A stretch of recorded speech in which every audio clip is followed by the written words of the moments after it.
Assalamualaikum warahmatullahi wabarakatuh. Jadi kali ini sedang ramai ya, ramai berita bahwa Daihatsu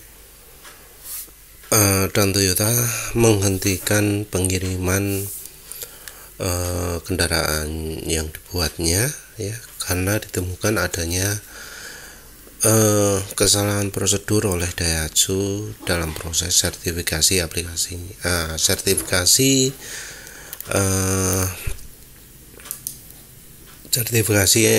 ujian keselamatan. Jadi ini beritanya dari Global Toyota ya, yang mengumumkan hal ini. Jadi di sini disebutkan kekecewaan Toyota terhadap Daihatsu yang telah melakukan kebohongan pengujian sertifikasi. Jadi diakali ujinya ya. Banyak problem yang ternyata kemudian tidak sesuai prosedur yang dilakukan oleh Daihatsu. Jadi nanti ini ya,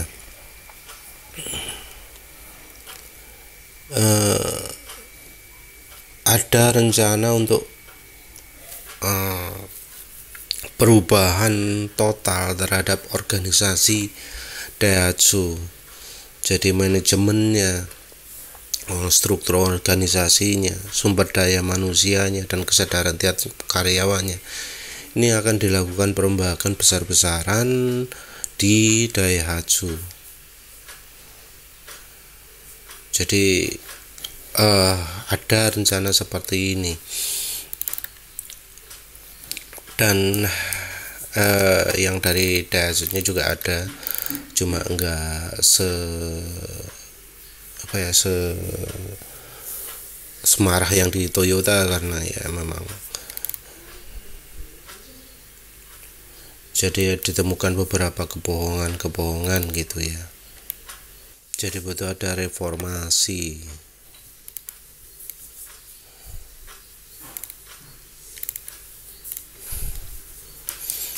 Nah, ini ada penjelasan. Jadi ditemukan ada 174 kasus, 28 kasus itu adalah yang modelnya modifikasi atau perubahan yang tidak benar terhadap kendaraan yang diuji. 143 kasus adalah pernyataan palsu. Terus 3 kasus manipulasi data ya, dimana yang paling lama terjadi pada 1989, tapi jumlah kecurangan ini makin banyak sejak tahun 2014. Yang ditemukan melakukan kecurangan adalah mulai dari grup leaders.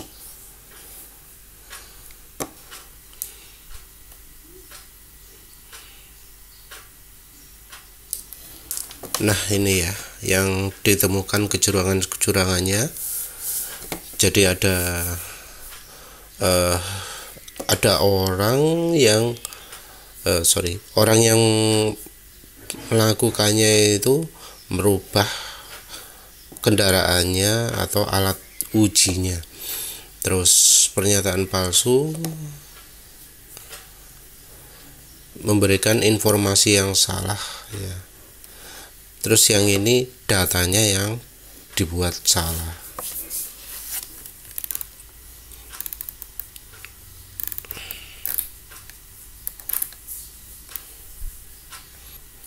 Nah, informasi tersebut didapat, zoom aja ya. Informasi tersebut didapat setelah ini ada 327 interview dari 147 orang.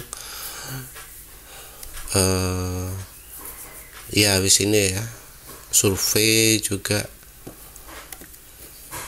penilaian data juga yang dari langsung. Ini contoh-contohnya ya, contoh-contohnya sertifikasi site collision test untuk model yang dijual di luar negeri, karena akan bermasalah jika pengembangan atau jadwal penjualan tidak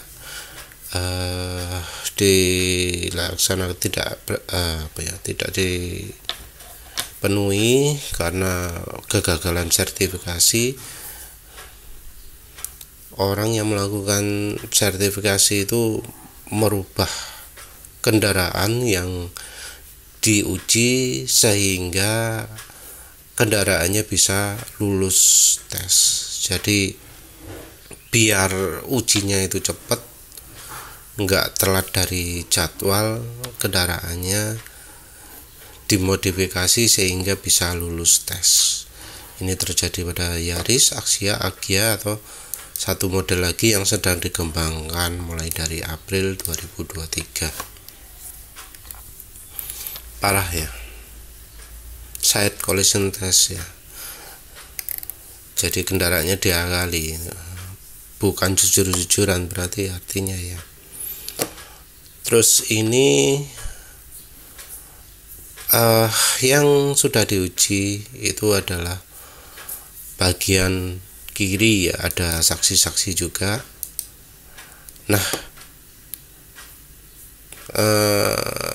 merasa nggak perlu ya, yang kanan ini nggak dilakukan ujinya, tapi dipakai data yang pengujian yang kiri. Jadi datanya di copy paste untuk yang bagian kanan.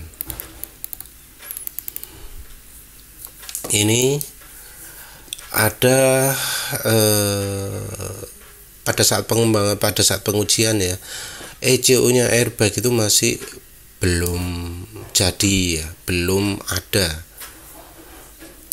Terus untuk melakukan ujinya diakali dengan penggunaan timer ya. Jadi airbagnya nggak dilakukan dengan ECU yang seharusnya, tapi dilakukan dengan timer.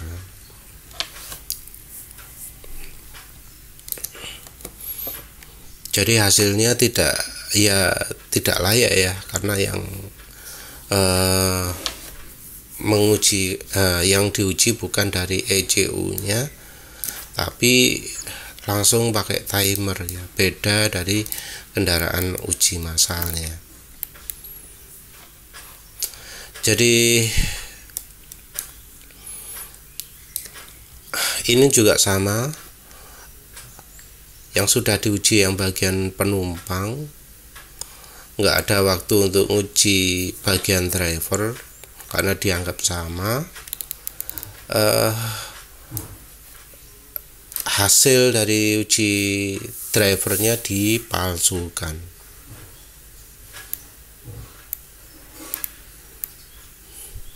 Ini memalsukan kecepatan ya.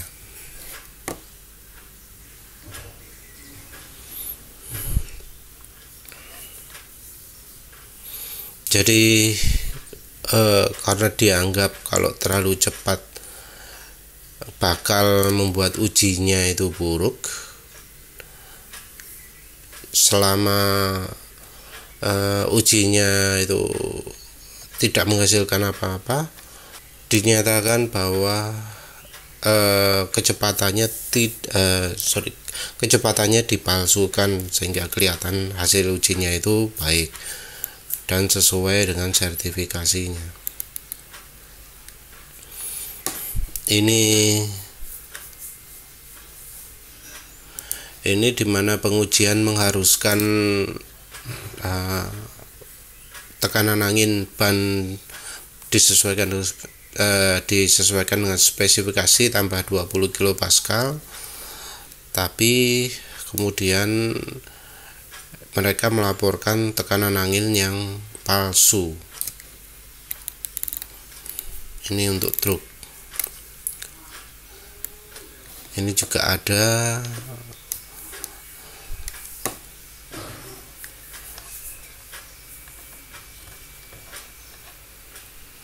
Ini orang yang berwenang melakukan pengujian menyiapkan data lebih awal sehingga datanya bisa langsung ditukar. Jadi setelah tes dilakukan, datanya ditukar, ya. Jadi datanya disiapkan lebih awal, terus datanya ditukar setelah uji dilakukan. Karena tanpa airbag terjadi ada anomali,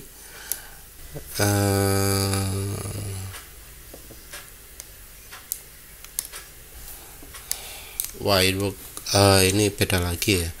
Karena tanpa airbag harusnya ada nilai abnormal ya. Modelnya harusnya nggak lolos, tapi ya karena datanya diganti seakan-akan modelnya bisa lulus. Ini hijet truck ya,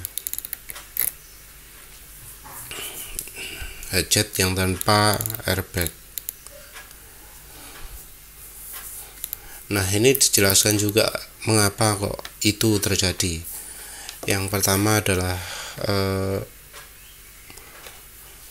stres kerja yang terlalu berlebihan karena memaksa jadwal yang terlalu ketat dan tidak fleksibel.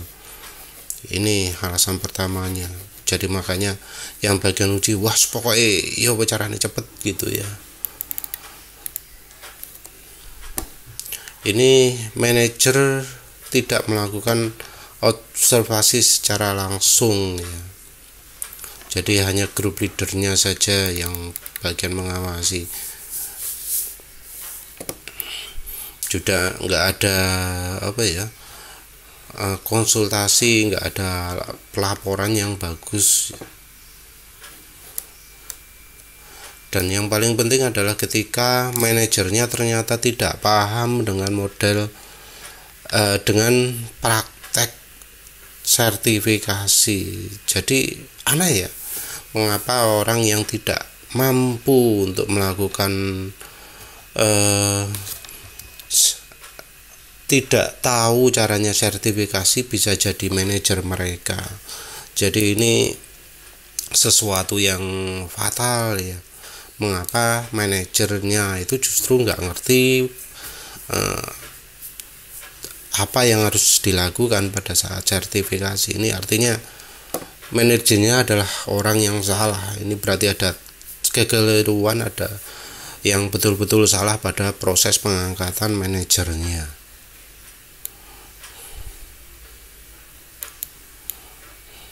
Ini juga lack of transparency, karena tidak ada transparansi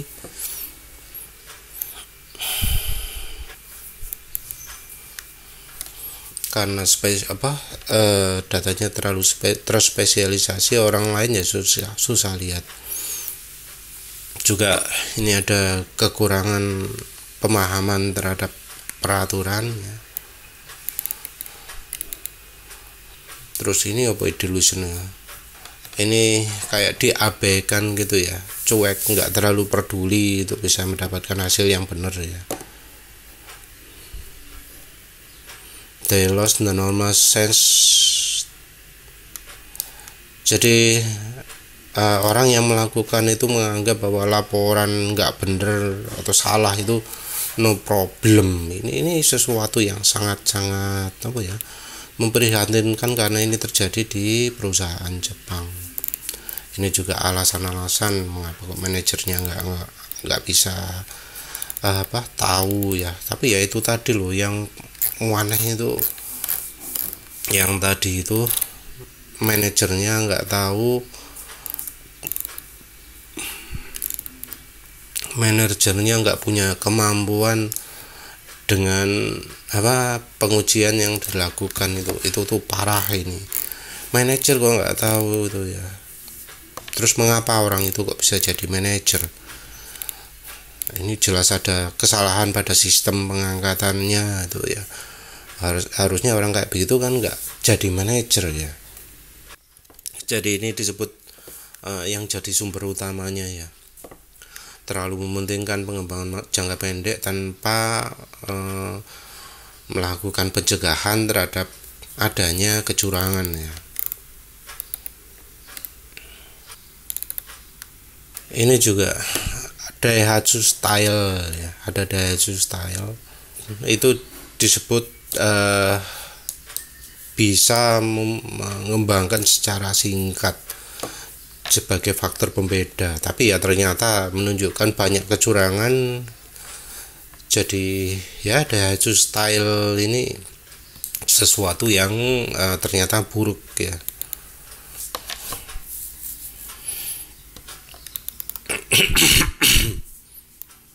Nah, ini juga ada penjelasan. Ada gap antara karyawan dengan manajer. Jadi terlalu terpisah gitu ya. Jadi manajer itu kayak mungkin tinggi banget gitu ya, sementara di lapangan berbeda. Terus juga rendahnya komunikasi horizontal antar departemen gitu ya. Koordinasinya sangat lemah. Terus ini ada mentalitas di mana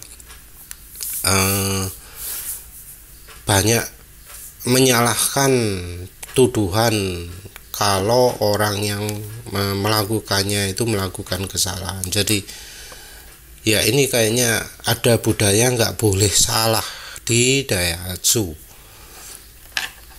Mungkin ini hubungannya dengan waktu ya, mosok nggak bisa melakukan uji ini dalam waktu singkat gitu ya. Ini juga sehubungan dengan manajernya itu gak ngerti caranya menguji ya. Jadi manajernya entah bodoh, entah nggak punya kemampuan, tapi diserai tugas untuk memanajeri satu departemen, padahal dia nggak ngerti apa-apa, nyuruh-nyuruh ya. Jadi kalau ada kesalahan karena keputusan dia, yang disalahkan adalah orang bawahannya. Nah, ini juga statusnya kebanyakan adalah kurang staff. Setiap employee, setiap karyawan itu sangat sibuk di kerjaannya sehingga tidak ada yang bisa dilakukan ya. Ini lagi-lagi ya karena manajernya mungkin yang nggak becus ya, manajernya nggak becus, nggak ngerti, jadi di bawahannya membuat apa ya, ini jadi membentuk egois. Wes pokoknya aku beres, wong liya gak ngereken gitu ya.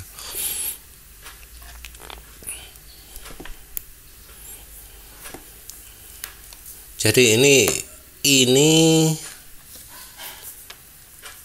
merupakan kesalahan sistem karena memberikan orang yang tidak punya kemampuan menjadi atasan. Ya, ini jadi mempertanyakan atasannya, manajernya Daihatsu itu dipilih dengan cara apa? Ya takutnya jadi model kolusi dan nepotisme macam-macam gitu ya.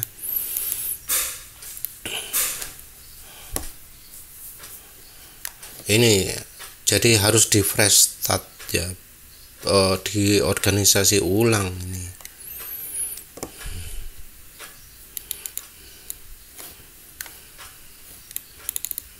Ya itu ya, jadi penyebabnya. Oh ya, ini ada ini. Nggak ada audit. Aneh ya, di pabrikan sekelas Daihatsu yang posisinya di Jepang itu nggak ada audit ya, audit pengecekan akurasi macam-macam. Ini sesuatu yang aneh sekali karena audit internal itu merupakan ya, bahkan di Indonesia pun itu sudah sangat-sangat tinggi levelnya ya. Bahkan ada yang di dalam suatu perusahaan audit itu macam-macam, internal auditnya itu ada levelnya tiap departemen, bahkan ada audit khusus internal ya. Terus audit khusus dalam satu perusahaan, juga audit khusus dari eksternal juga. Di perusahaan di Indonesia itu begitu. Mengapa kok di Jepang ini nggak ketahuan, nggak diberlakukan sistem audit ini ya? Mengerikan sekali ya, ternyata standar dari pabrikan Jepang itu seperti ini. Tapi ya yang itu tadi, yang soal manajernya yang nggak punya kemampuan tapi jadi punya jabatan manajer itu juga mengerikan sekali itu. Ya wis lah, itu aja ya. Jadi jelas bahwa ini terjadi kebobrokan organisasi di Daihatsu yang membuat banyak kecurangan-kecurangan dilakukan pada pengujian keselamatannya. Ya wis, itu saja. Terima kasih sudah menonton. Assalamualaikum warahmatullahi wabarakatuh.